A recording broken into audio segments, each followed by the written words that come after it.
This is Autoline Daily, the show dedicated to enthusiasts of the global automotive industry.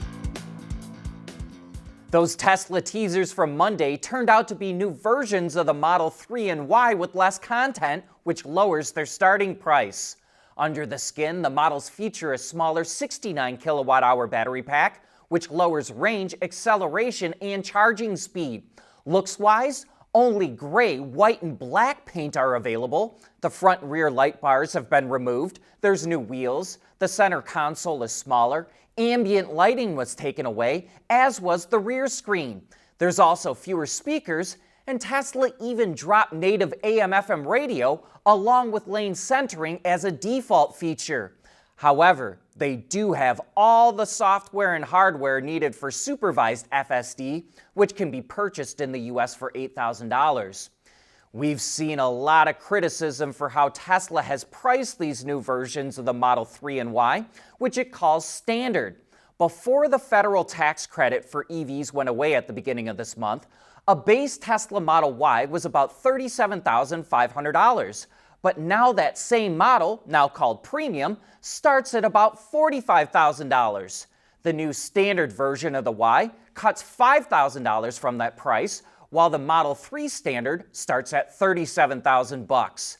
It seems that some people were expecting an affordable version of the Model Y, and these aren't affordable enough for them. Stellantis CEO Antonio Filosa must be getting close to finally having his team in place. Since taking over the role in June, he's made a number of leadership appointments, including a big new shakeup in Europe. In my opinion, Jean-Philippe Imperato was demoted because he had been in charge of all of Europe, but now he's running sales and services, as well as maintaining a role as CEO of Maserati. His former job goes to Emanuele Capellano, who had been in charge of South America. The company also announced its leaders for South America, Africa and the Middle East, China and the Asia-Pacific region, as well as a new head of global manufacturing. The U.S. Department of Energy is considering revoking just over $1 billion in funding to General Motors and Stellantis. Reuters reports it includes grants for GM to convert its Lansing Grand River plant to build EVs, and for Stellantis to convert its Belvidere plant in Illinois to make mid-size electric trucks, as well as to retool its Kokomo, Indiana plant to build EV components. The DOE, GM, and Stellantis haven't commented on the report yet.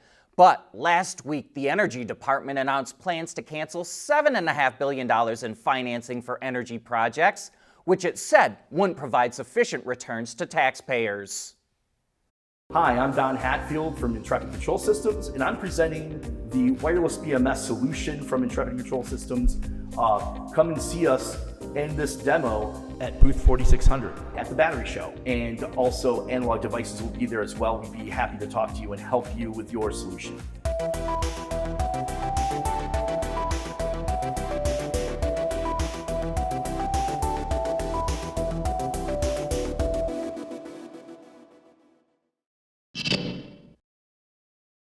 Chinese automakers are building or taking over existing plants in Europe in order to avoid tariffs.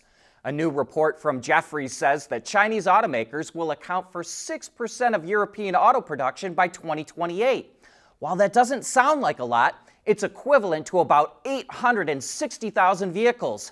However, that's still not enough to offset the overall loss of production in the region.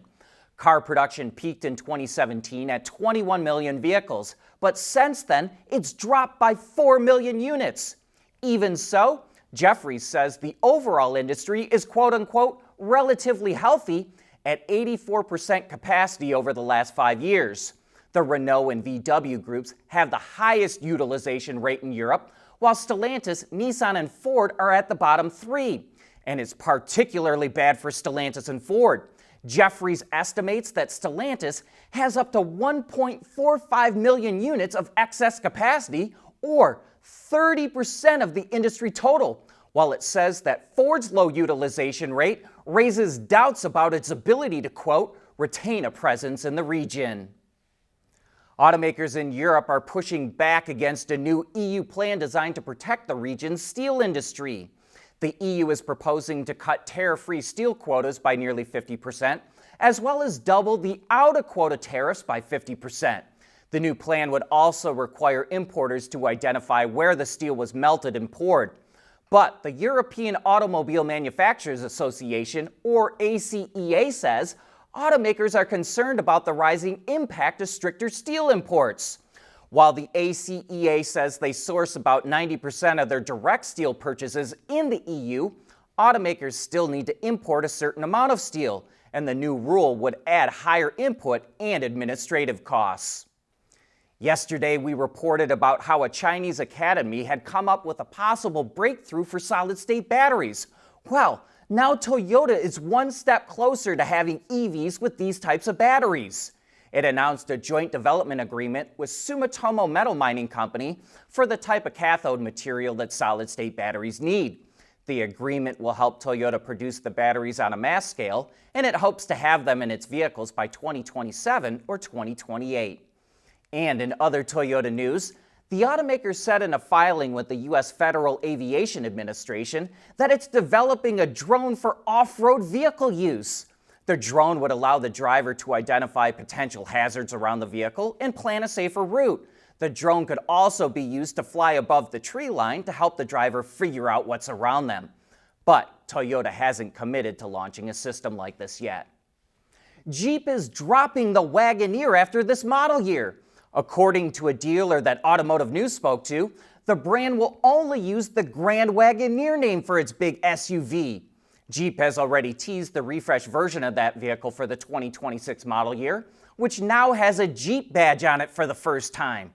The vehicles previously had Wagoneer on the hood, as Jeep tried to separate the models from the rest of its lineup. But the dealer says having two names just confused some customers, so that probably played into the name change. Jeep was nice enough to invite us to check out that new Grand Wagoneer yesterday, which is why I wasn't hosting the show. But we'll be able to report on that next week. And that brings us to the end of today's show. Thanks for making Autoline a part of your day.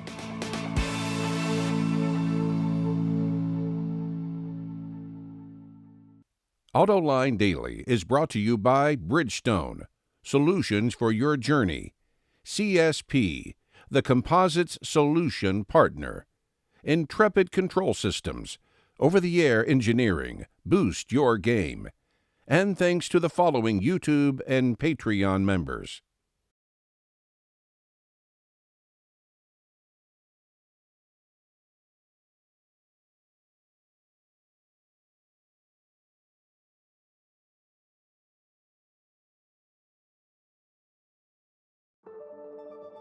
At CSP, we work with OEM engineers across the country on their journeys to lighter, safer, and more eco-friendly vehicles. Learn more at thecsp.com.